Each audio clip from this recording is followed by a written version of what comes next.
First of all, I would like to ask, you are a mental health advocate, you are a mental health counselor, you're a mental health consultant. For the sake of those people who are just hearing about mental health for the first time, kindly define what mental health is. Mental health simply means the well-being or the state. Doesn't necessarily mean well-being. Well-being is when it's positive. Mental health is the state of psychological wellness of a person. This involves psychological state, emotional wellness, and how it influences their interactions with people and community and the environment. So I think that's a very simple way to describe mental health. Thank you very, very much for that definition. For those people who think mental health automatically translates to mental health disorder, that's Nah. the right definition. Okay, so let's go to the next question. Can you share with us some of the common mental health disorders that you think affects men nowadays, and how do you think it shows itself? How do you think it manifests? Okay. The truth is when we talk about mental health disorders that are common with men, there are some by which everybody would be able to, no, at least everybody that pays attention will be able to guess or understand why it is that this is why it's common amongst men. We're talking about something in the lines of anxiety, we're Yeah. talking about depression, and we're talking about substance abuse disorders. Okay. So okay, why do you think that men like I mean we have a lot of other mental health disorders. So why do you think like things like substance abuse, anxiety kind of affect men more? Or not really more, but then at least they affect men. Okay, so the truth is, due to, unfortunately, the standards by which we have set up as people, as humans, as society, there's a lot of extra pressure that has been placed on men Yeah. in certain categories in terms of finances, providing, caring for loved ones and family. True. And due to these pressures, it leads men, or certain men, or most men to be honest, because every man at some point in time, science has shown this, studies have shown this, has experienced all these things by which I just mentioned. Maybe not substance, but anxiety and depression. And when you have this conversation with them, they tell you it's linked down to societal pressure or societal expectations. And the anxiety in terms of anxiousness is Yeah. related to having these thoughts of how can I meet up? How can I provide? Will I be able to do this? Will I be able to do that? What would they think of me if I can't do this? Am I going to be a failure? And all these things. Now, when we're talking about in terms of the depression, this comes as a result of feeling like we're not living up to these standards, that we're not living up to these expectations, and feeling like we're falling short of what society expects us to be, and sometimes what we expect ourselves to be. And that leads us to feel really sad, really let down, like we let everybody down, and most of all, like we let ourselves down. And that can lead to depression. Now, the substance abuse is something by which, if you notice, these three disorders that are common Yeah. amongst men can be very, very interrelated. In terms True. of when they have this depression or they have this anxiety, they run to substance as a coping mechanism. In terms of they start to use substance like maybe drinking or smoking or drugs as a way to get through these terrible feelings, these dark days, these tough times. And due to this, that's why it is that there's more propensity amongst men to do this or that, or to have this or that. I was going through some recent, rather some research recently, and it showed that there are certain disorders, ironically, contrary to popular expectations or understandings amongst people and society at large, that are more predisposed to men. These three things I mentioned, yes. But Wow. do you know that a disorder like ADHD, studies have shown that men have it more than women? If we're even talking in terms of children, adolescents, teenagers, studies have shown that there is a 56% more probability or percentage of those that have ADHD that are boys over girls.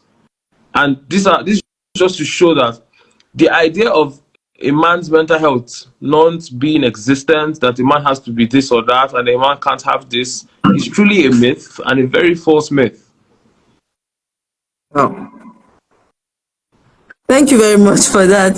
And that point of yours just brings me to my next question. I mean, it's not, it's going to be like, I think we're pretending if we say there is no strong stigma surrounding men's mental health in Nigeria, in Africa, around the world. Why do you think there is this strong stigma associated with men's mental health?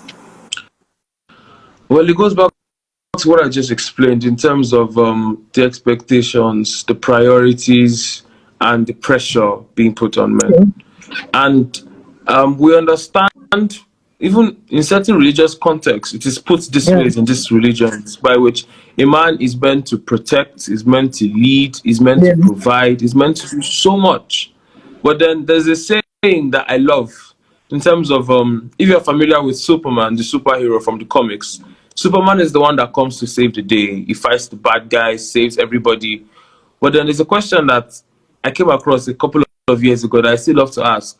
Who comes to save Superman if he needs help? And that's to put into perspective the pressure for a man. And that's why it is that there's a lot of stigma, because as a man, when you are going through things by which you feel depressed or you feel anxious about, there's no room to actually talk about these things, because you just hear stuff like, man up, now man you be, you're a man, you shouldn't be feeling like this, you shouldn't be doing this or that.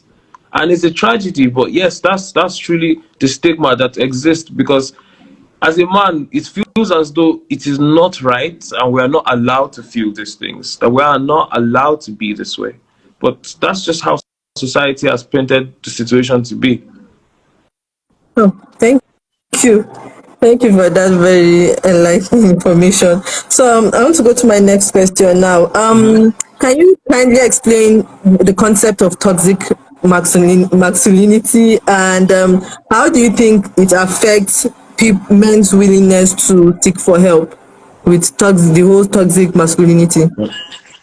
Okay, so toxic masculinity simply talks about not an external thing in terms of societal pressure, but an internal thing amongst us men. We have internalized this stigmatized persona by which we're meant to have. And then you come to find that certain kinds of men or males, we not tend to live our lives certain ways. We numb down our emotions. We become cold or cruel, or we become so self-isolated, not independent, but isolated, in the sense by which we don't talk to people about what we're going through. And we feel like maybe force or aggression or being some kind of caveman or there's this new trend online called Sigma male. That's the way by which a man should be or a man ought to be. And these things usually are not in tune with our emotions. They are not in tune with our mental health. And this toxic masculinity is something by which, sadly, it has become more of a trend that's existed over the course of history. And it's something by which we're no longer even fighting the pressure from society. We're fighting the pressure from our fellow men. As a man now, if you are crying, or if there's something that's made you sad or feel depressed and you're around your fellow men, sometimes if they are not so emotionally intelligent, if they are not so emotionally aware or sensitive, if they are not in tune with their own emotions or mental health, they tend to tell you stuff like, oh man, man you be, we know if they do this kind of thing, you guys brace up on all these kind of things. And this is a very toxic lifestyle by which we have set the bar or accepted the bar and the responsibility of the persona placed on us by society, and we have personified it, and we have turned it into a lifestyle template by which we feel like breaking out of it or living outside of it is some kind of sin or crime or something that is so wrong. And it's a tragedy, but that is the truth. Yeah. Thank you. I mean, talking about, you mentioned emotional intelligence, and that reminds me of the fact that emotional intelligence is actually a necessity for every human. If you have emotional intelligence, I think despite what society says, you would be operating on a different level, you are more self-aware, you can handle your mental health better. Even if you can't handle your mental health better, you know the things that would enable your mental health to be better. And so that way you are in a different level compared to people who are like, okay, what is mental health? Mental health is not real. Mental health is for the weak, that kind of thing. So yes, emotional Yes. intelligence is something that people should learn, practice, anyhow they want to do it, just be emotionally intelligent. Because at the end of the day, just like what you've explained, it's not just even about you, it's about how you react to other people. If you are not emotionally intelligent, when someone needs help beside you, you will end up worsening his matter.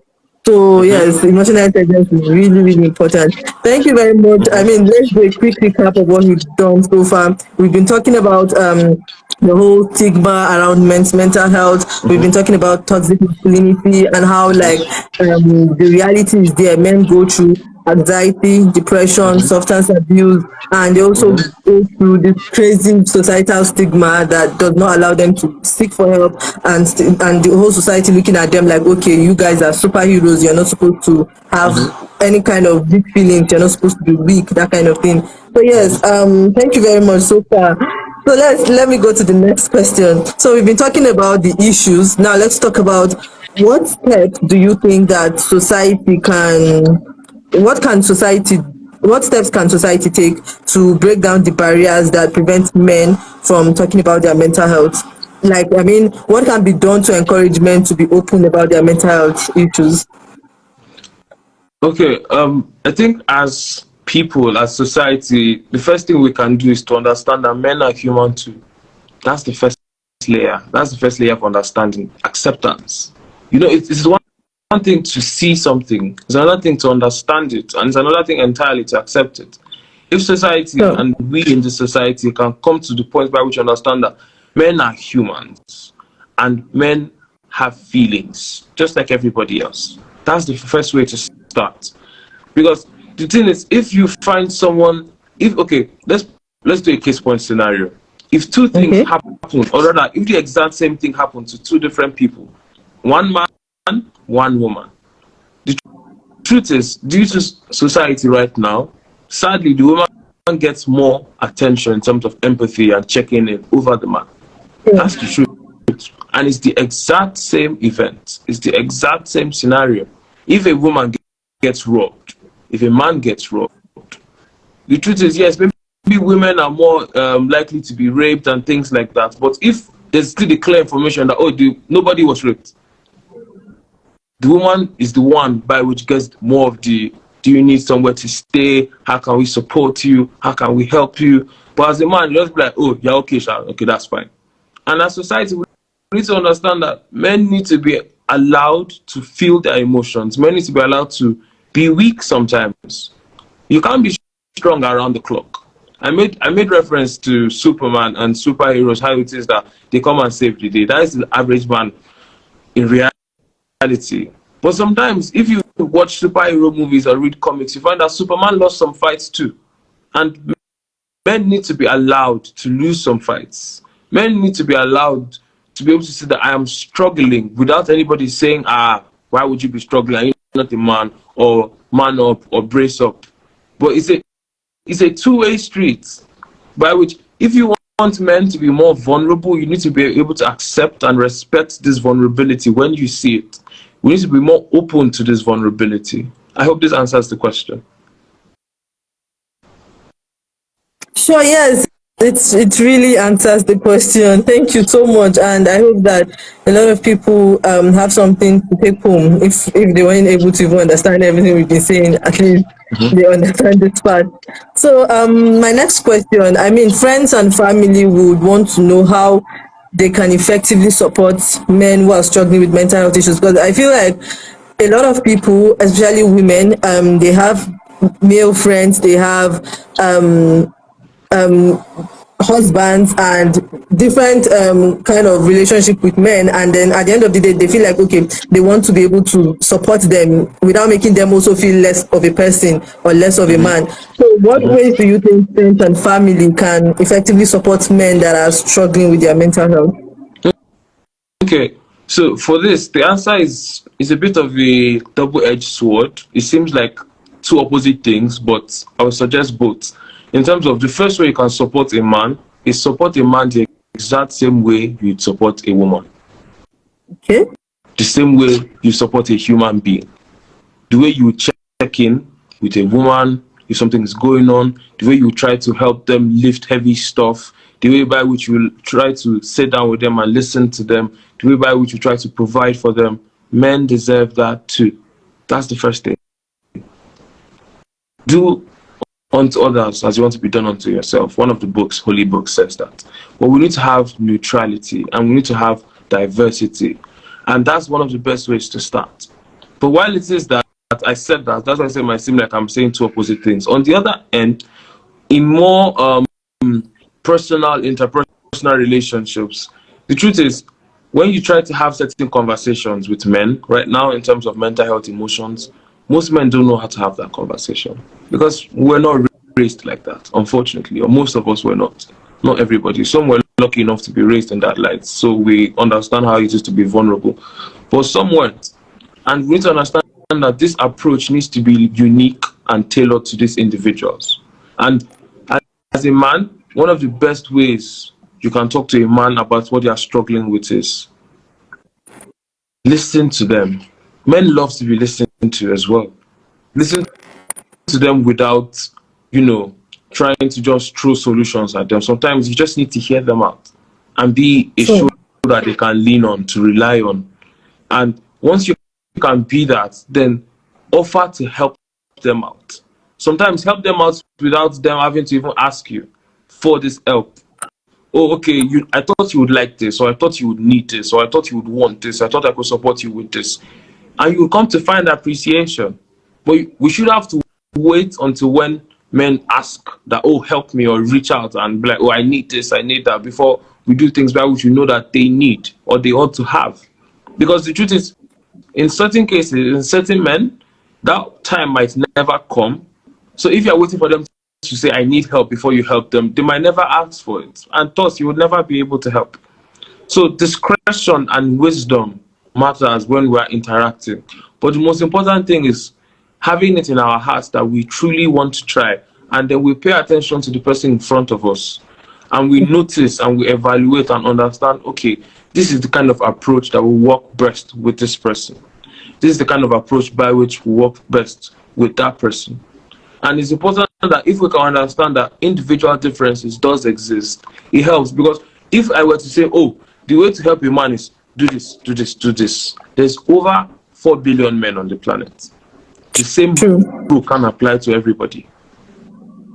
The most important formula or ingredient is intentionality, is understanding and compassion. And if whatever it is you try to do comes from this place, and of course wisdom and discretion, then I feel like anything that you try to do with a pure heart, and if this person, because we have identified that it can be toxic men, if this person truly is of a pure heart and they want this help and they value you and the help you're offering, then I believe with time they will start to recognize that, oh, this person truly wants to help me, and they'll start to rely on you more and more and more. The same way by which consistency matters to others, inconsistency is something by which men too have in their lives, and they need consistency. Men need a safe space to rely on. Do you understand? I have male friends by which we are sitting down and we're talking, and they be like, almost sometimes my guy or my bro, I wish I had someone by which I could just go and talk to.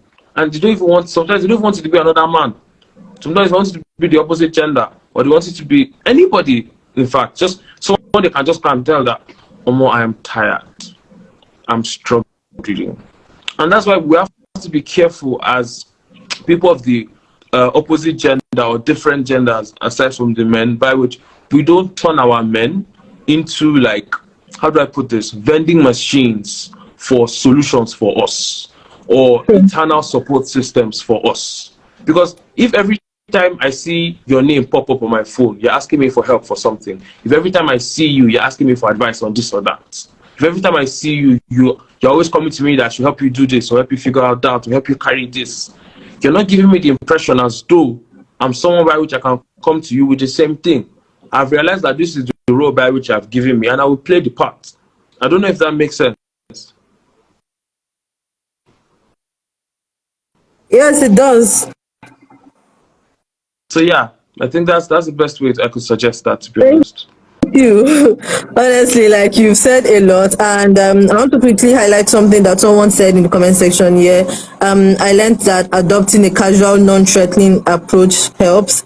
Mm-hmm. Active listening and being non-judgmental, empathy as Mm-hmm. well, just like the speaker mentioned. Honestly, and talking about active listening, that's something that I also I feel like it's a very major point because we do a lot of talking, we don't listen, and a lot of people around us, and that's something I've learned with my experience of being a mental health first aider. People Mm-hmm. want listeners. People, in fact, sometimes you don't even need to give the person any advice. Just Mm-hmm. listen. Just let the person rant about his or her problems, and you don't Mm-hmm. know how much help you are doing to the person. You don't know how much relief you are giving that person. So a lot of Mm-hmm. people just need listeners. So if you can be that listener, you don't even need to be intelligent. Mm-hmm. Just because it's when maybe you are giving advice and then you say that okay, I'm not intelligent enough to give advice. You don't need to give that. Just listen, and you don't know how much help we are going to be doing. Thank you very Exactly. much. Thank you so much. So yes, let me go to think the last question before we take questions from the audience. So yes, on a final note, what advice would you give to men who are hesitant to seek help for their mental health, and what first steps can they take? I mean, it's going to be very good this advice is coming from you, because if someone like me is giving that kind of advice, they'll be like, okay, I'm not in Yeah, you men's can't shoes. I understand. You don't know can't how relate. men feel. Yeah, I can't relate. Yes. So yes, what advice do you have for men out there? Okay, so for men out there, or my fellow bros and guys and G's and brothers, the most important thing is, like I said, you are human too.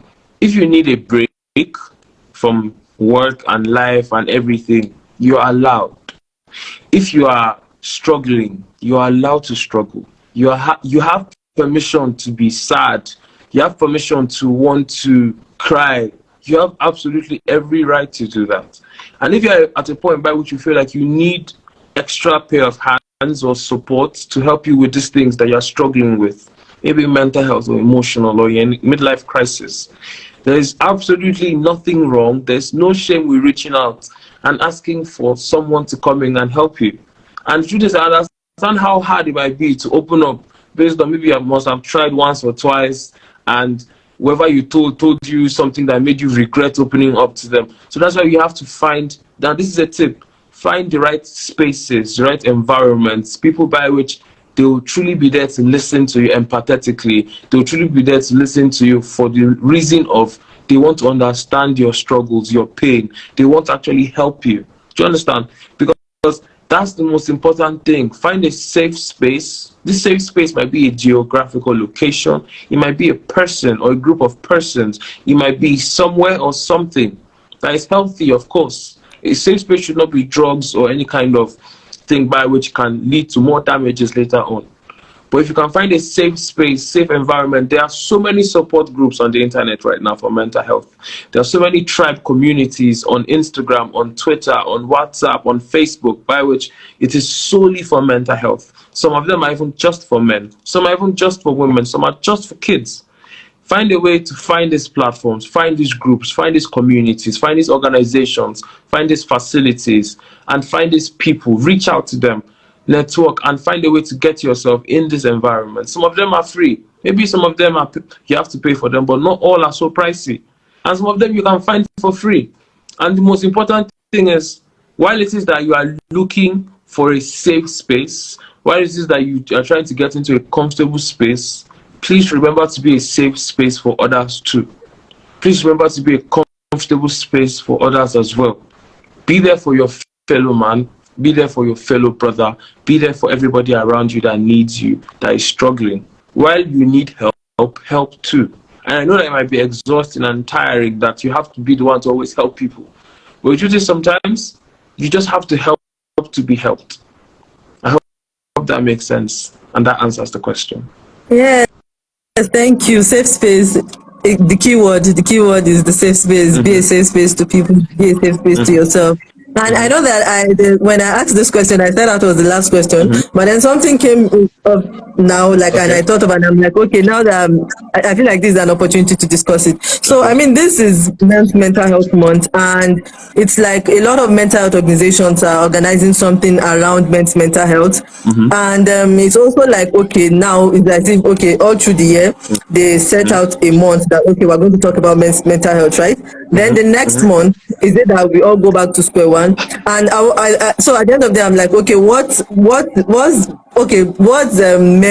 do men feel about it? Because also, as I'm a writer, and I recently published a poetry collection, and I remember that when I was writing my poems, I had like some poems that I wanted to write, but then they were more of like addressing men's mental health. Mm-hmm. At the end of the day, I ended up dropping them simply because I felt like It in wasn't a book the of right time. probably, I think, 130 pages, and then there are just like 3 to 5 poems about men.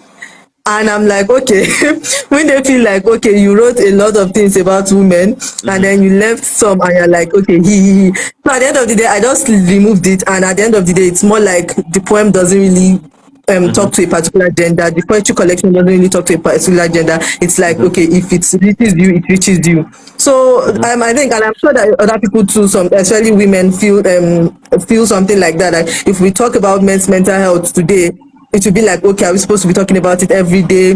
Why did we decide to talk about it today? What do we feel? What do we mean? That kind of thing. So I don't know. What's your perspective on this? Yeah, I understand that question. That's actually a very, very important question because the truth is, while it says that this month, June, is dedicated for men's mental health, June shouldn't be the only time by which this conversation is being had. June or True. this period is not the only time by which our attention should be on this or by which this should be a relevant topic or something by which we're paying attention to. After the end of June, do men cease to exist? No. Does our mental health cease to matter? Also, no. It's just that we should just recognize that, oh, in this particular month, we're just doing like a celebration or an awareness of this. But outside of this month, we should still maintain our activities, our passion, our care for these things, outside of these things. And you're right in certain context. Outside of, there's this conversation I was having with a couple of people I think a month back or so, that Mother's Day is something by which we have so many Mother's Day in a year. We have Mother's Day, we have International Women's Day, but we only have International one Girl Father's Child Day, Day. International Girls Child Day. Eventually, after a while, we got International Boy Child Day. But if we are looking at on a calendar level, how many days are dedicated to women or any other thing, we come to find that men are slacking behind in terms of how much attention we get. But this is not a competition of who is getting attention more. It's about what we do. And that's the most important thing. And the truth is, if you can have conversations like this outside of just Men's Awareness Month, if you can have this work done, these insights, you can create these safe spaces outside of this month, then it shows that everything we're talking about, that we care about, that we want to do matters. Because it's not just in the month of June that our mental health matters as men. That's the honest truth. And if you come to find it, men post about their own mental health in this month way more. Do you know why? They have come to find a level of comfort in that, okay, at least it feels like this month we are allowed to talk about our mental health. And we need to create that level of safety and comfort outside of just this month, just this awareness month, by which a man can actually come up and say, I'm struggling, or I need help, or I need support, or this thing makes me sad, or this thing makes me feel frustrated. That a man feels like they are entitled to their emotions and everything they feel and think is valid. So I think that's the best way to go, if that makes sense. Yes, it does. Thank you. Thank you very much. And I'm sure a lot of people's questions are answered, and at least they've heard your view on it. Thank you very much.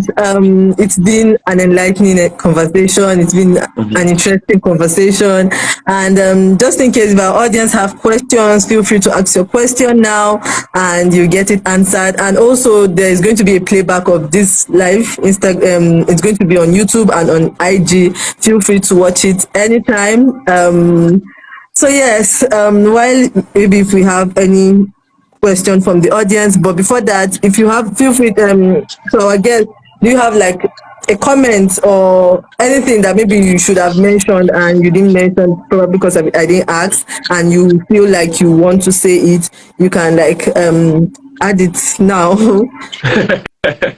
No, actually, I think if I was going to make any comment at all, right? It's just a matter of just saying thank you to you for setting this up. Because it's lovely to see support from the, should I say, the other side of the table.